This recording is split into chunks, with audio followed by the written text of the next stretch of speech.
Alhamdulillah wassalatu wassalamu ala rasulillah wa alihi wa sahbihi wa man walah. Asyhadu an la ilaha illallah wahdahu la syarika wa asyhadu anna muhammadan abduhu wa rasuluh la nabiyya ba'dah. Allahumma salli wa sallim wa barik ala nabiyyina Muhammadin wa ala alihi wa sahbihi ajma'in, amma ba'd.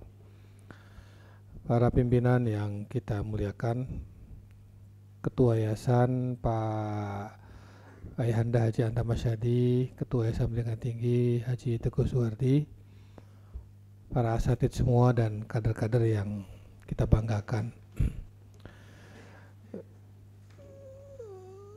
Tazakawe ini penting karena dia merupakan landasan berpikir. Dia sebuah konsep. Dan konseptual itu penting dalam sebuah organisasi. Apa pentingnya konseptual itu dalam sebuah organisasi?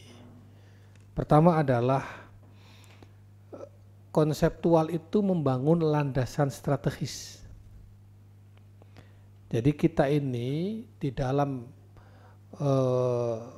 cara kita berpikir, ini namanya repertoar kalau dalam linguistik. Kalau dalam ilmu komputer namanya storage. Kalau istilah sosiologi atau sosial namanya vocabularies. Jadi kita ini punya sekian banyak vocabularies. Mufradat. Bukan mufradat al-lughah, tapi mufradatul ilmi. Jadi ada sekian banyak vocabularies yang terkait dengan ilmu pengetahuan dan wawasan. Repertoar. Nah ini kalau tidak dikonsep, ini berserakan. Maka mesti dibuat, dirumuskan. Supaya dia menjadi landasan strategis di dalam berpikir. Jadi pondok ini sebagai sebuah organisasi mau kemana? Terus seperti apa konsepnya? Itu nggak boleh sporadis, nggak boleh autopilot. Jadi kita ini ada di titik mana, akan kemana, kita sedang sampai mana. Nanti kita semua akan terukur. Yang kedua, dia berfungsi untuk memahami kompleksitas pekerjaan. Jadi kalian setelah mendengar ini nanti akan memahami betapa amat sangat kompleksnya pondok ini. Ini nggak boleh hanya difahami oleh pimpinan. Yang ngerti pondok ini kompleks hanya saya, Pak Bisri, Pak Nisan, nggak boleh. Semua harus paham ini. Tapi tidak akan paham kalau nggak kita jelaskan. Seberapa kompleksnya si pondok ini, gitu. Yang berikutnya lagi, tentu tazakawe ini ada supaya kita terdorong untuk terus berinovasi. Kalau dalam bahasa manajemen itu continuous improvement. Jadi inovasi yang terus menerus. Yang berikutnya lagi, yang keempat, tazakawe ini untuk membangun efektivitas dalam komunikasi dan kolaborasi. Akan terlihat dengan adanya sekian potensi sumber daya manusia ini, lalu dibagi lagi ke dalam berbagai departemen, bagian, subbagian, dan seterusnya. Masing-masing paham bahwa kita ada di departemen ini, dalam konteks tazakawe, kita ini posisinya seperti ini. Dan kita akan ketemu dengan dia, departemen itu, dalam konteks ini. Itu mesti harus terukur semuanya. Nah yang berikutnya lagi selain itu, yang kelima adalah ini tazakawe ini untuk mendukung kepemimpinan yang efektif. Supaya pemimpin pondok itu siapapun nanti memimpin dengan efektif. Tidak dengan sporadis, yang penting jalan. Terus dia bisa begini, bisa begitu, jalan. Enggak, ini dirumuskan. Kepemimpinan yang efektif itu. Effectiveness leader. Jadi pemimpin yang betul-betul efektif. Nah kita lihat tazakawe Ini inspirasinya terus terang dari the Toyota Way. Kenapa saya pakai Toyota bukan Volvo Way atau Mercedes Way? Ya karena memang saya lihat yang agak dekat dan available untuk masuk plug and play-nya di kita itu diantaranya ya Toyota Way ini. Saya udah baca Toyota Way itu, ada buku, dan itu tuntas saya baca. Kenapa Toyota itu sukses? Kenapa Toyota itu di semua negara pasti ada Toyota? Ya. Meskipun Toyota bukan yang terbaik dari sisi kualitas. Toyota mungkin masih kalah dengan Mercy. Toyota mungkin masih kalah dengan BMW. Tapi kenapa Toyota dia penetrasi pasarnya bisa seluruh dunia? Bahkan di Amerika ada Toyota, yang Amerika punya Ford. Bahkan di Jerman ada Toyota, yang Jerman punya BMW, punya Mercedes. Di Korsel ada Toyota, meskipun Korsel ada Hyundai, ada Kia. Di China ada Toyota, meskipun di China ada BYD, kemudian apa lagi tuh? Macam-macam. Saya dengan Pak Nizar ke China itu terkaget-kaget. Dikira itu Mercy G-Class, ternyata bukan Mercy. Persis Mercy. Ada apa lagi itu? Lexus. Ini Lexus sedan lewat depan. Ternyata bukan Lexus.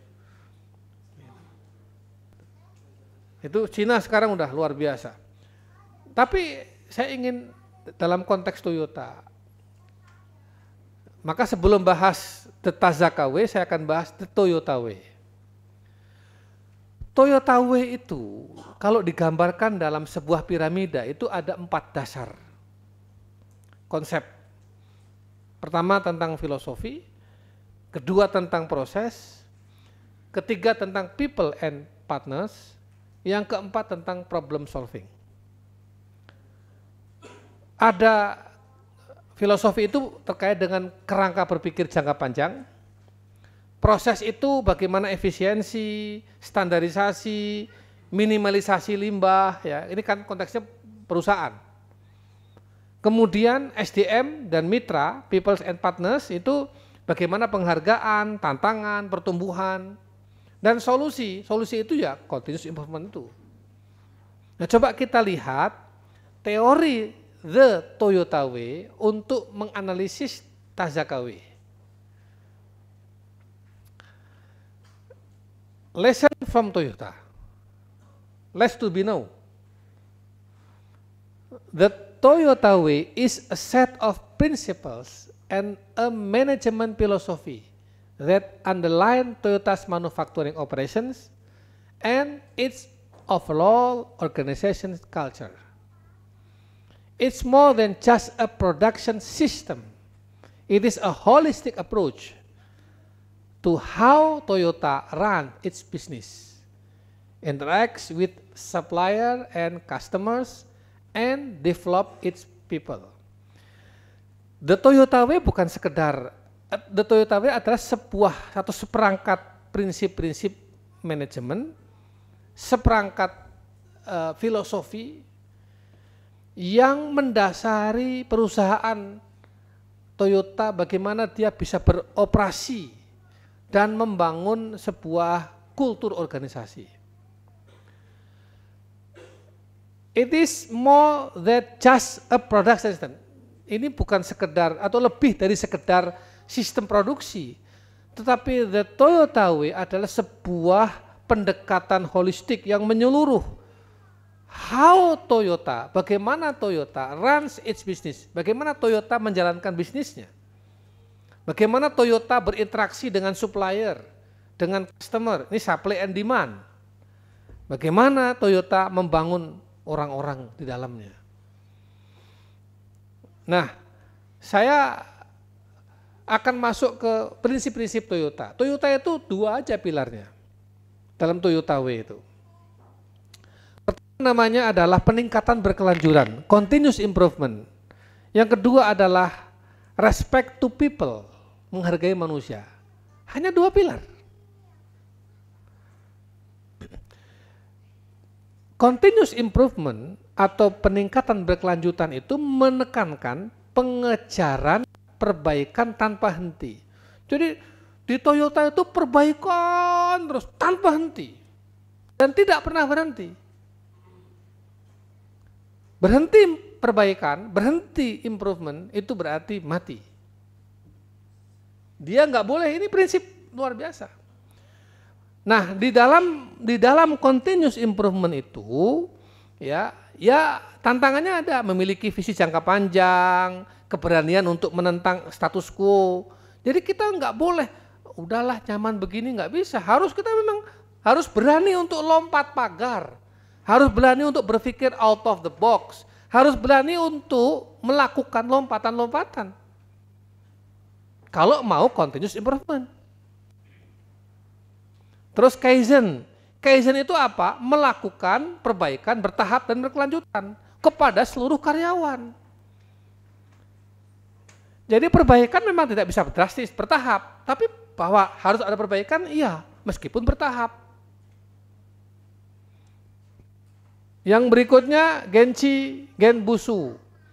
Pergi ke sumber masalah untuk memahami secara langsung dan membuat keputusan yang tepat. Jadi kalau ada masalah, apa masalahnya? Kok ini Toyota pemasarannya turun? Kok ini peminat Toyota kok turun? Apa masalahnya? Itu langsung datengin, langsung survei, langsung sidak, langsung ini apa? Mesinnya kah? Performanya kah? Atau karena saingannya lebih murah harganya? Atau apa? Oh ini apa? Harus dianalisis, pergi ke sumber masalah. Itulah Toyota. Prinsip kedua, menghargai manusia. Menghargai manusia itu Toyota mengakui bahwa keberhasilannya bergantung pada karyawan dan mitra. Ini penting. Maka di situ ada penghargaan. Apa bentuknya? Menghormati kemanusiaan dan potensi semua karyawan yang memangku kepentingan. Jadi semua karyawan Toyota itu, wah ini bagus ini yang bagus-bagus dorong, biar naik lagi, terus sampai ke puncak. Yang sudah nggak bisa nggak bisa didorong, ini udah mandek di sini recycle, carikan tempat parkir. Oh, ini berarti udah nggak bisa lagi didorong, atau harus di recycle, carikan tempat parkir. Tapi yang bisa terus berkembang, dorong maju dia. Itu. Kemudian kerja tim. Bekerja sama secara kolaboratif untuk mencapai tujuan bersama. Dan yang ketiga, kerendahan hati. Maksudnya apa? Bersikap terbuka untuk mau belajar dan mengakui keterbatasan. Ini yang nggak boleh ditutup. Jadi jangan merasa enough. Udahlah, enggak. Maka belajar, kayak sekarang kita belajar dari Toyota. Sebetulnya sekarang itu untuk belajar itu kan mudah kan, dengan ini aja kan, kita bisa belajar. Anda bisa piknik ke seluruh dunia dengan ini, pikniknya nggak kayak anak SD. Kalau anak SD pikniknya ke tempat hiburan. Kalau kita pikniknya ke tempat yang bermasalah. Karena untuk mengetahui kenapa dia punya masalah dan kemudian masalahnya itu bisa selesai. Cari tahu. Piknik kita bukan lagi piknik. Kalau anak SD, pikniknya itu physically. Saya pengen ke tempat bermain, ya datang ke tempat bermain. Kalau sekarang kita pikniknya itu kognitif. Yang piknik itu otaknya. Orangnya bisa aja nggak di mana-mana. Tapi otaknya yang piknik. Pikirannya yang piknik. Itu. Nah, di bawah 2 prinsip utama itu, Toyota W itu ada 14 prinsip lain. Ini saya secara singkat aja. Pertama, filosofi jangka panjang. Jadi Toyota mendasarkan keputusan manajemen pada visi jangka panjang. Bahkan untuk mencapai visi jangka panjang kadang-kadang mengorbankan tujuan keuangan jangka pendek. Artinya apa? Kita payah dulu nggak apa-apa lah. Kita nggak punya uang dulu nggak apa-apa. Tapi di sana kita akan mencapai sukses. Kadang-kadang harus begitu. Terus aliran proses berkelanjutan, menciptakan aliran yang lancar dalam proses untuk memunculkan masalah ke permukaan. Ini harus ada ini. Nggak boleh masalah itu nggak muncul. Ada masalah di rayon, nggak boleh nggak naik. Atau salah tersumbat. Masalah itu ada, hanya berhenti di Diwanul Mantikoh. Ini berbahaya. Jadi saluran untuk permasalahan itu harus jelas. Ini lari ke sini, lari ke sini, lari ke sini, kemana? Di sini decision. Kalau di sini nggak selesai, decision di sini. Di sini nggak selesai, decision di sini. Terus sampai akhirnya top management decision maker. Jadi nggak boleh dia berhenti di situ. Di Toyota, sistem tarik, pull system. Menggunakan sistem tarik artinya apa? Memproduksi hanya ketika dibutuhkan untuk menghindari produksi yang berlebih. Jadi jangan sampai kita nih bikin terus akhirnya apa? Mangkrak, nggak laku. Oh ini demand-nya hanya 50, ya bikin aja 50 atau 70. Kenapa Anda bikin 1000 untuk demand yang 50? Mubadir.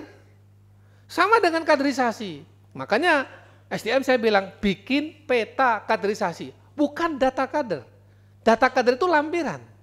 Peta itu begini, 2045 berapa kira-kira jumlah santri kita? Berapa kira-kira infrastruktur kita? Berapa kira-kira yang dibutuhkan guru matematika? Berapa yang dibutuhkan guru bahasa Inggris? Berapa yang dibutuhkan guru tafsir? Berapa yang dibutuhkan dekan dan wakil dekan?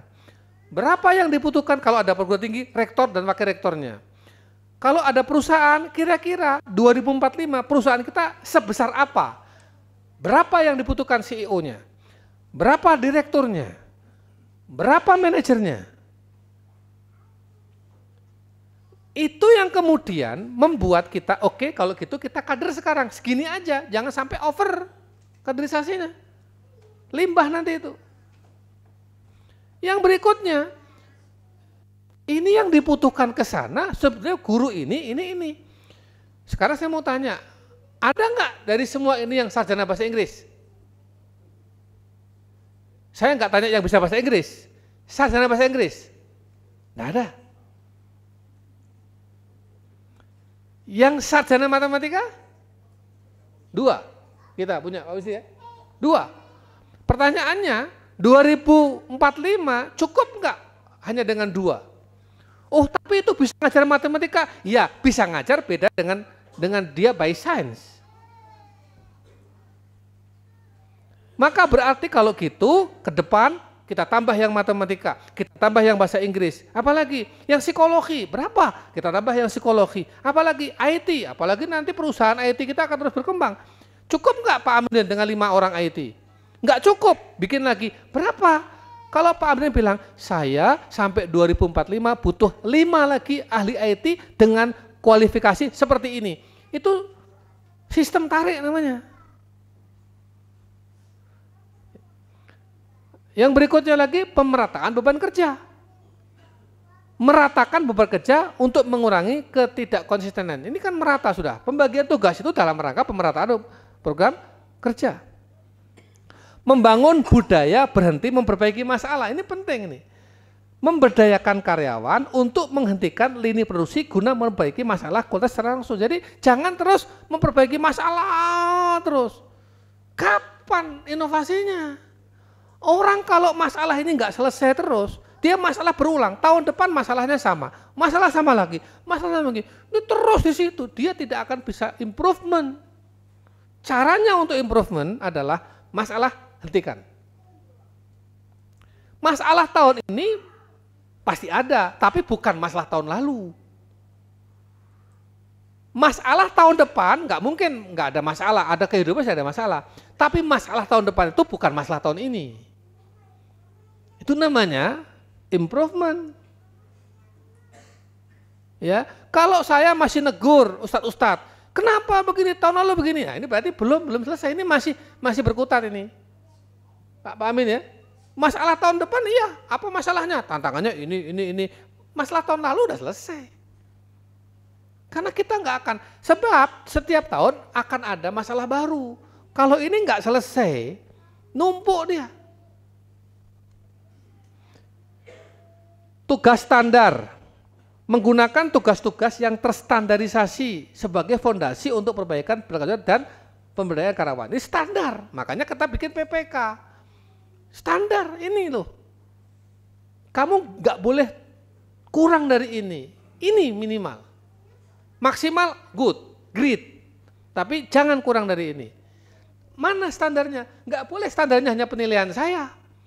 Standar saya begini, nggak boleh. Maka saya bilang ke SDM, ya, semua pikiran-pikiran pimpinan kamu tulis dan kamu buatkan standar. Sehingga mudah mengukurnya. Maka mulai tahun depan, Pak Dana dan kawan-kawan, semua departemen ada penilaian, ada rapotnya. Departemen Ziswaf nilainya berapa tahun ini? 8, 7, kita bikin 110. Jangan kita asumsi terus. Menurut saya kami udah berhasil kok. Menurut ini ya belum juga sih. Menurut itu, ini udah excellent. Apa ukurannya? Itu yang saya sampaikan ke Edi sama Susubi. Kamu bikin sendiri. Saya berhasil apabila misalkan wakaf perolehannya sekian. Jumlah wakifnya bertambah. Pertambahnya berapa? Terus penggunaannya semakin efektif, efisien. Seperti apa ukurannya? Lazis juga begitu. Saya itu berhasil apabila jelas. Jadi enggak diawang-awang terus. Harus ada ukurannya. Kemudian pengendalian visual. Nah ini Pak Amin. Ini Pak Amin nih. Menggunakan indikator visual untuk mengidentifikasi masalah dan penyimpangan dengan cepat. Apa? CCTV, apa? IT, apa? Semua serba mekanik, otomatik, visual. Jadi nggak bisa lagi, nggak terlihat, itu nggak bisa. Semua harus terlihat. Dan dikendalikan secara robotik. Gitu Pak Amin ya. Gimana mengelola absensi guru sebanyak ini kalau tidak pakai robot? Gimana mengelola perizinan guru sebanyak ini kalau nggak pakai robot? Ini baru 143. Nah, tahun depan tambah lagi. Nomor 8, teknologi Anda dan teruji secara menyeluruh. Hanya menggunakan teknologi yang andal, nih Pak Amin, dan teruji secara menyeluruh yang melayani manusia dan proses. Jadi di sini Toyota itu menggunakan teknologi untuk melayani manusia. Menggunakan teknologi untuk melayani proses. Jadi AIS-mu, cashless-mu itu melayani manusia. Ibu-ibu ini terlayani kan dengan cashless-mu? Departemen-departemen terlayani nggak dengan cashless-mu? Terlayani nggak dengan AIS-mu? Ternyata sistem atau mekanisme pekerjaan di pengasuhan ditolong oleh AIS. Mekanisme kerja di KMI ditolong oleh AIS. Mekanisme kerja nanti di semua bidang, di SDM tertolong oleh AIS. Jadi semua harus begitu. Terus kemudian mengembangkan pemimpin. Mengembangkan pemimpin yang memahami pekerjaan yang mendalam. Menghayati filosofi dan mengajarkannya kepada orang lain. Ini kaderisasi dalam bahasa kita. Mengembangkan individu dan tim yang luar biasa. Menciptakan budaya yang kuat yang menghargai dan mengembangkan individu. Secara tim, ini harus dibuat. Tadi barusan SDM udah menghadap pimpinan barusan sejam yang lalu. Ini bicara ini. Bikinkan budaya, bikinkan culture, bikinkan sistem yang memungkinkan reward and punishment itu berjalan dengan baik. Barusan ini sejam yang lalu. Menghormati jaringan mitra dan pemasok. Artinya membina rasa saling menghormati dan kemitraan jangka panjang dengan para pemasok. Siapa pemasok kita? Masyarakat. Maka hubungan kita dengan masyarakat harus baik, karena mereka yang akan memasukkan santri ke sini. Statement-statement kita harus terukur. Iya kan? Gestur kita harus terukur. Kemudian apa? Mainstream kita harus terukur. La syarqiyah, wala ghorbiyah. Kan itu branding kita. Ya. Jadi apa? Perekat umat itu harus muncul betul itu. Karena ini dalam rangka membina pemasok. Kalau kita ini dengan pemasok, dengan supplier ini bermasalah, di stop oleh suppliernya. Nanti kita kekurangan bahan baku. Kan begitu. Kalau Toyota nggak baik-baik dengan pemasok, di stop pemasoknya, dia kekurangan bahan baku, nggak bisa produksi dia. Kalau dia nggak bisa produksi, terus karyawannya mau apa? PHK, nganggur. Nanti penjualannya menurun. Ini kan harus dipahami dengan baik. Maka humas di sini penting, memaintain, maka media center penting, memaintain. Ini kan menjaga mitra. Pergi dan melihat sendiri. Mendorong para manajer, karyawan untuk pergi ke sumber masalah. Ini yang barusan saya ngomong sama SDM itu kita dengan pimpinan. Apa? Ini mestinya kadep-kadep kapak-kapak ini datang. Lihat masalah. Begitu ada informasi tadi, kan nggak boleh berhenti kan masalahnya kan? Lihat dulu apa sih direkonstruksi. Ini kok air kok nyala terus, kok bluber ini apa sih? Ini kolam kok nggak jenis-jenis kok butek terus, ki apa sih? Sing duwe kolam sak Indonesia iki ono wong pirang juta. Ya nyatanya kolam lain bersih-bersih kok. Ini kalau nggak bersih ini nggak mungkin. Ini mesti harus ada mungkin, ada semungkin. Temukan masalahnya, apa ini? Nah itu kadepnya harus turun, kabaknya harus lihat sendiri. Oh iya, pancen butek terus gini iki. Gitu.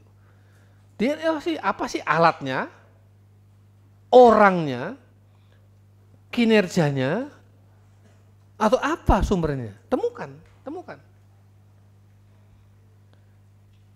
Membuat keputusan perlahan dengan konsensus. Ini meluangkan waktu untuk mempertimbangkan semua opsi dan membangun konsensus sebelum membuat keputusan. Ini yang kita lakukan. Pimpinan ketemu rutin, baik fisik maupun di WA. Kamu kadep-kadep ketemu rutin. Itulah kenapa saya minta setiap minggu harus ada pertemuan kadep-kadep. Ini konsensus. Kemudian menjadi organisasi pembelajar. Terus-menerus melakukan refleksi untuk belajar dan meningkatkan diri. Ini Toyota W. Sekarang kita lihat Tazaka W. Di Tazaka W kira-kira ini pilarnya. Fondasinya itu ada visi misi, ada panca jiwa, ada moto, ada panca jangka, ada strategi, ada prinsip-prinsip kerja. Itu fondasi. Di bawah itu. Ya, lalu pondasi itu melahirkan apa? Melahirkan values, nilai-nilai. Melahirkan sistem. Melahirkan SDM. Melahirkan sarpras. Melahirkan kepemimpinan, leadership.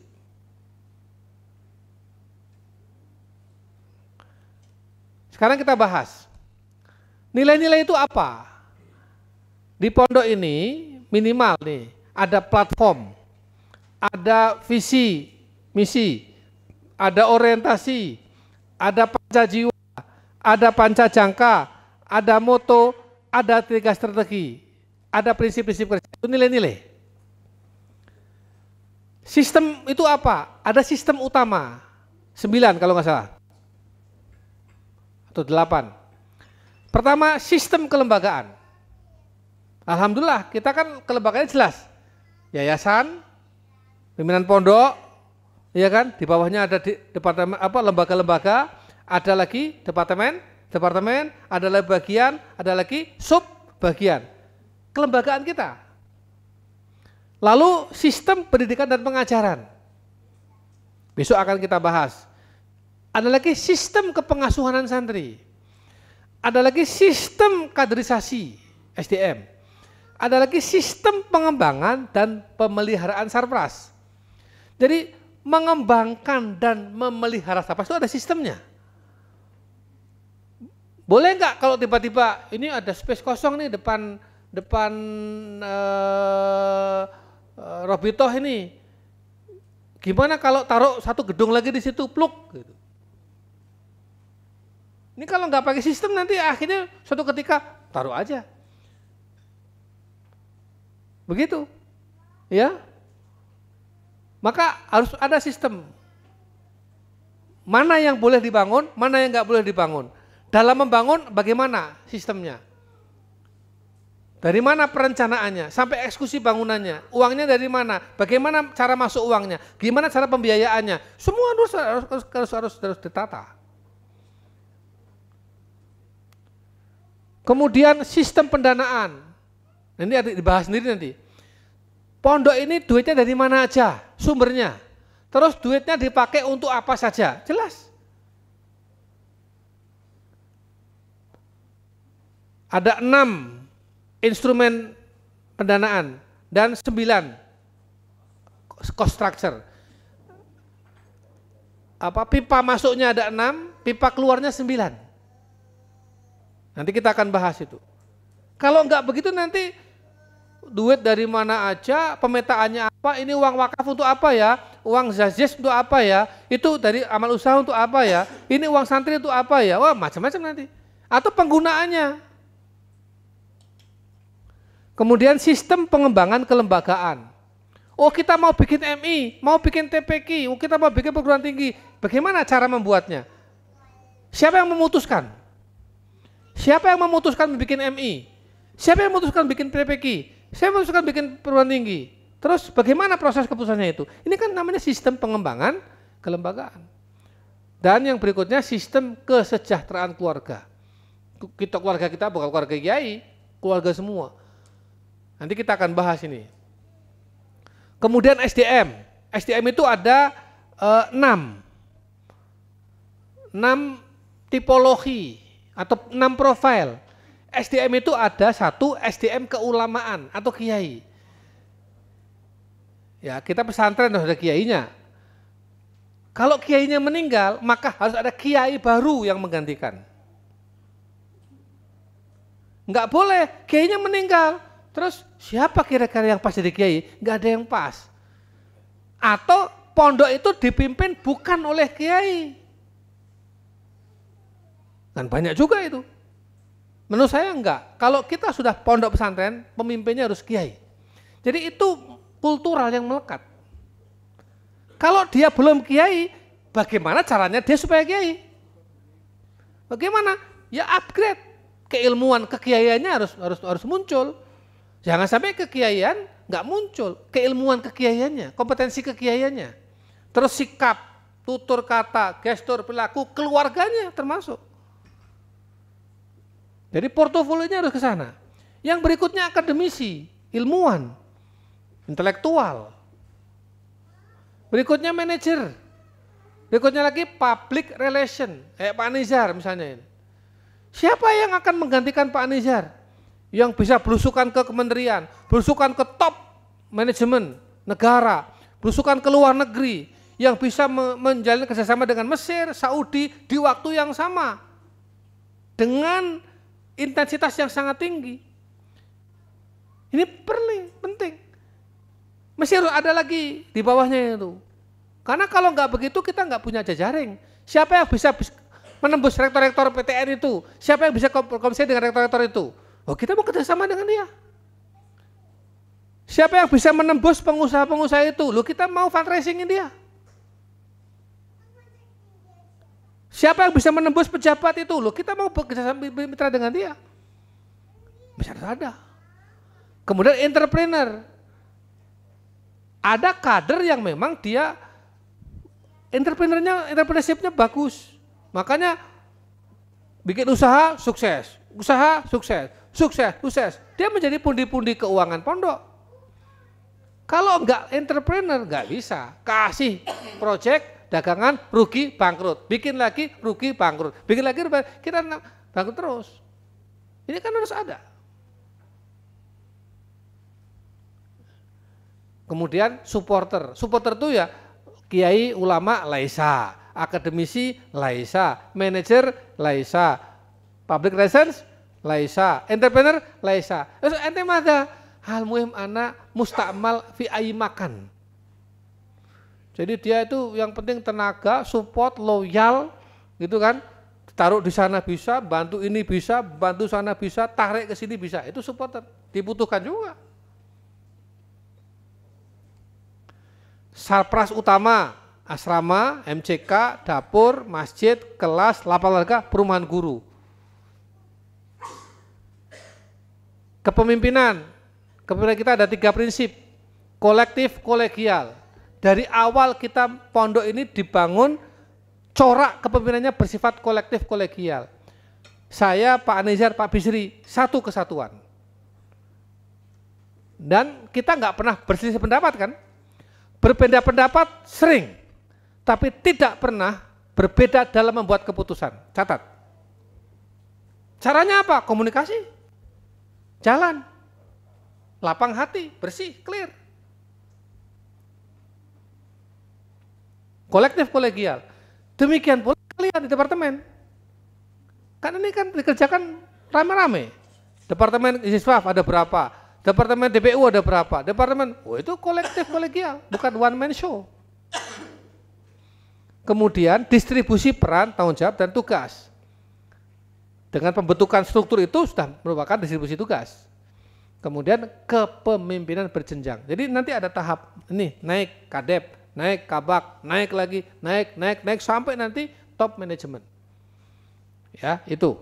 Nanti SDM dijelaskan kepangkatan dan sistemnya itu. Ini visi 2045.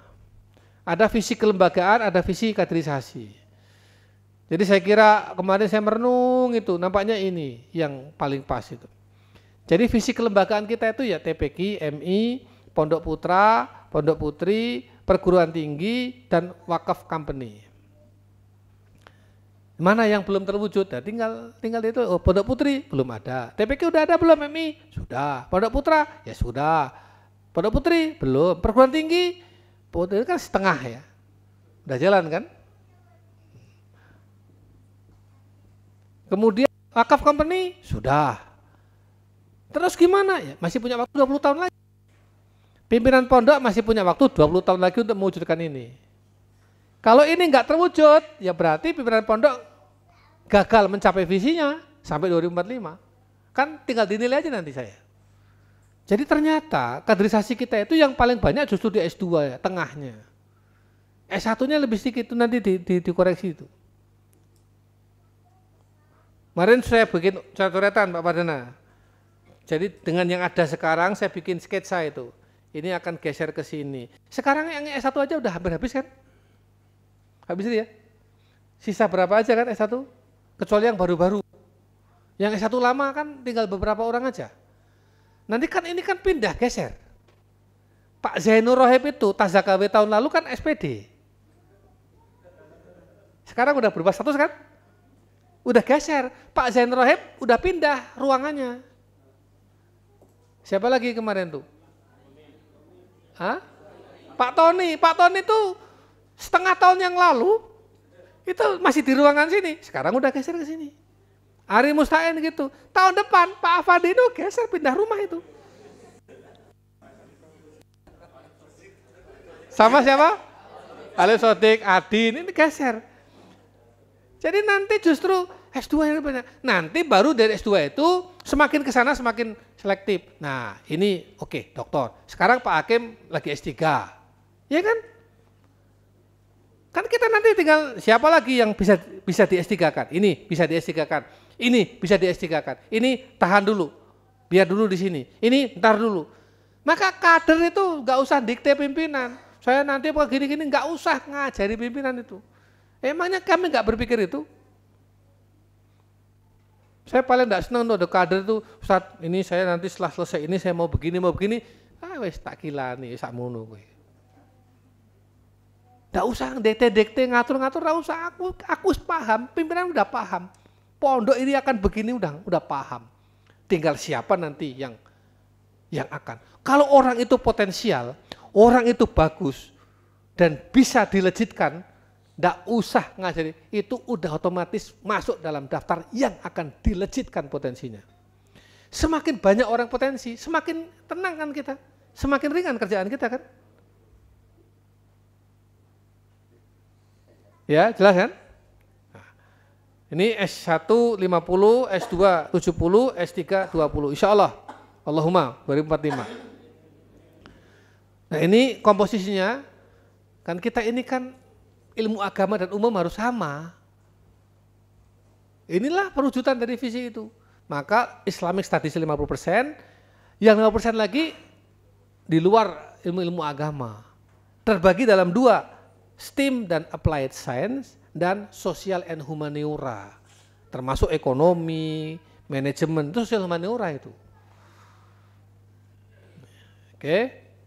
Tuh, kemudian, nah ini kira-kira kalau digambarkan dalam vision begini nih.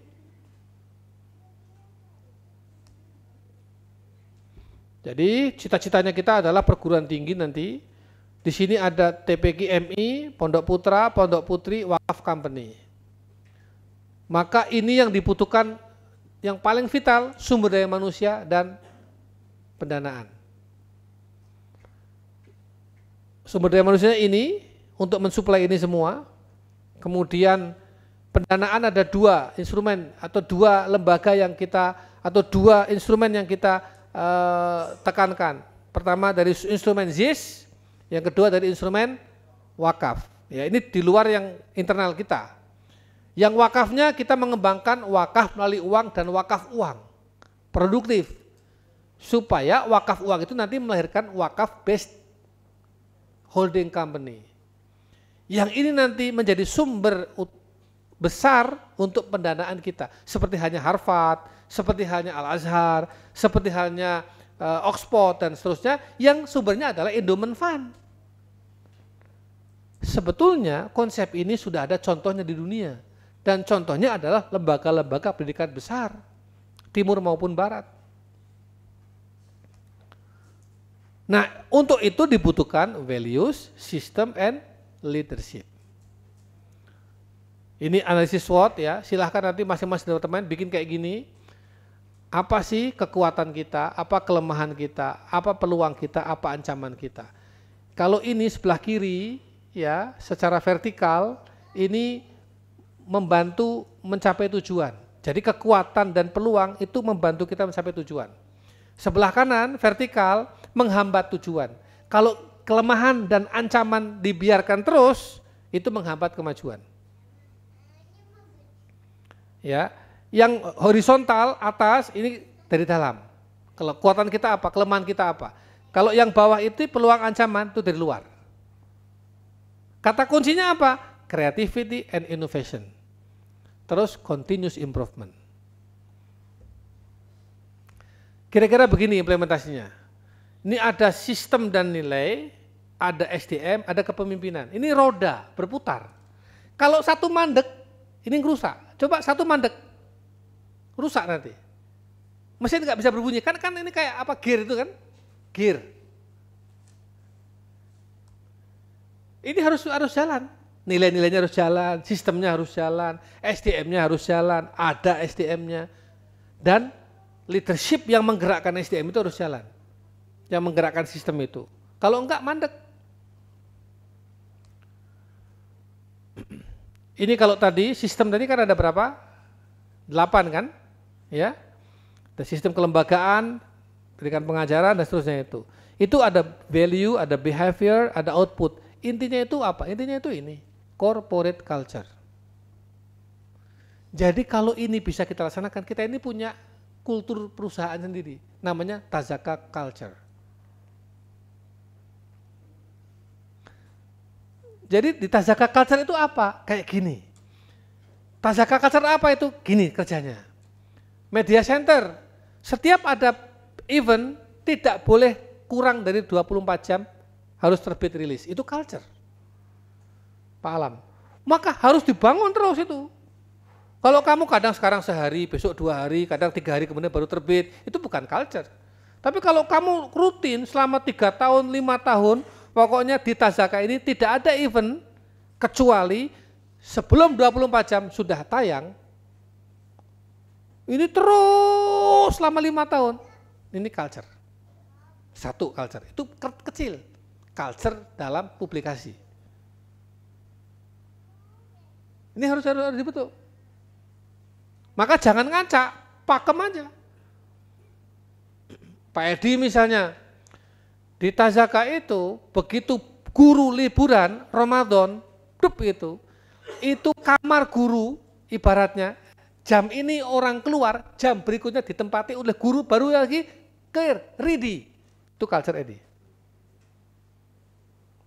Saya ingin tahun depan begitu. Bisa enggak Pak Edi dan Pak Dana, tadi sudah saya tanya, bisa enggak kamu tahun depan, hari ini saya putuskan, mulai hari ini guru libur sampai ba'da Syawal. Oke? Silakan keluar. Jam berikutnya saya akan simulasi. Ada guru baru masuk, bukan orang itu, ready apa enggak? Harus ready. Culture. Paham Pak Edi? Paham Pak Dana? Ah, gitu kira-kira. Ya. Ini profil kadernya. Nah, semua ini value, sistem, SDM, kepemimpinan itu butuh komitmen, nggak bisa tanpa komitmen kita. Maka kita bersyukur antum semua udah komit ke sini. Komit dengan kita. Ini kan komitmen kita. Komitmen itu diikat oleh 4 tas. Oleh integritas, oleh loyalitas, oleh totalitas, dan kapasitas. Jangan dibalik-balik. Kemudian prinsip-prinsip kerja. Ada PAE, ada bekerja, biasakan bekerja dengan sistem nilai. Ini kan, ini yang sering saya sampaikan kan. Jangan keluar, biasakan bekerja itu by system, by values. Sound system kok berubah terus masjid, kadang bagus, kadang nilainya 10, kadang-kadang nilainya 4. Iki apa nih? Oh ternyata anaknya gonta-ganti. Loh, itu sesuatu yang nggak bisa dihindari. Maka sistem kita harus bisa menjangkau bagaimana pergantian anak itu tidak mengubah kuota suara. Berarti kan sistem kita nggak bisa menjangkau. Ya Pak Khalil ya. Jangan sampai ada alasan, Ustadz, ini tiap hari orangnya berganti-ganti yang nyalakan sound system. Pertanyaan saya, setahun itu yang berganti berapa orang? Kalau setahun 360 orang, 360 hari, terus yang nyalakan sound system itu 360 orang, oke, saya terima. Tapi kalau 360 hari itu dinyalakan, dikelola oleh orang hanya 20-30, harusnya enggak boleh enggak. Kan udah pasti. Berarti kamu harus membuat sistem yang memungkinkan pergantian orang itu tidak mempengaruhi pada kualitas. Ya, sekarang saya lihat Pak Haris nih, sound system. Kan pemusik mungkin telinganya lebih peka. Jadi kira-kira suaranya parah gitu Pak Haris ya. Tapi Pak Haris harus seperti Pak Khalil. Jadi Pak Haris, kita nggak mungkin akan mengevaluasi kualitas suara kalau kita tidak terjun ke masalah. Karena Toyota kan terjun ke masalah kan. Jadi jangan kila wakola enggak. Caranya gimana terjun? Kenapa saya kritik Pak Khalil terus? Karena saya di situ. Ada yang nggak betul? Cek, lihat. Nah, ada yang nggak betul? Cek, lihat. Nanti ya gitu. Pak E, prediksi, antisipasi, eksekusi, evaluasi, ini prinsip ini. 3K ya, komunikasi, koordinasi, kolaborasi, tanggung jawab dan tuntas. Jangan sampai enggak tuntas, ini harus tuntas. AC, attention and care. We make change, every day we make change, we make it the best we can. Terus ini, al-muhafadhah al-qadimis sholih wal akhdhu bil jadidil aslah. Nah, ada janibain. Al-janib al-awwal al-muhafadhah alal qadimi salih. Ada syai'. Ini kan melestarikan yang lama. Tapi al-janib al-akhor syai' tani wal akhdhu bil jadidil aslah. Jangan sampai kebanyakan al-muhafadhahnya tapi enggak wal akhdhu, atau kebanyakan wal akhdhu al-muhafadhahnya enggak ada. Berikutnya al-muhafadhah al-qiyam, enggak boleh berubah, al-qiyam enggak boleh berubah. Wat taghyir ilal kamal. Naam. Berikutnya lagi nu'assis lil mustaqbal. Even the best can be improved. To be good is not good enough. Why not the best? We bid for the future. Ini nilai-nilai yang kita pahami bersama. Ya, ini sekedar mukaddimah. Besok akan kita jelaskan dalam rincian-rincian keuangannya, sistem KMI-nya, sistem kepengasuhan santrinya, departemen kerjanya, ya, job desk itu semua termasuk RAB.